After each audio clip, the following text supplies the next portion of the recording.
Homila jinsini aniqlash va rejalashtirish uchun qadimgi Xitoy taqvimi.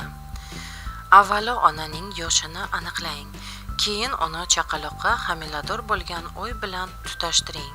Shu uslub yordamida siz o'zingizga yoki qarindoshlaringizga kim tug'ilishini tekshirishingiz mumkin. Jadvalda 18 yoshdan 45 yoshgacha bo'lgan bo'lajak onaning yoshini hisobga olib, siz qaysi oyda o'g'il yoki qiz tug'ishini mumkinligini bilib olasiz.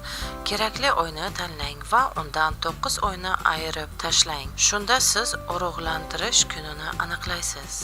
Homila jinsini aniqlash uchun qadimgi Xitoy taqvimi kalendari.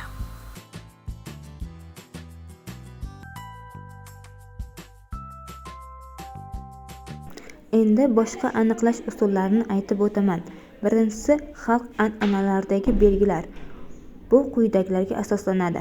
Ikkinchisi ovulyasiya orqali rejalashtirish. Bu ilmiy usul hisoblanadi. Uchinchisi zamonaviy tibbiy usullar.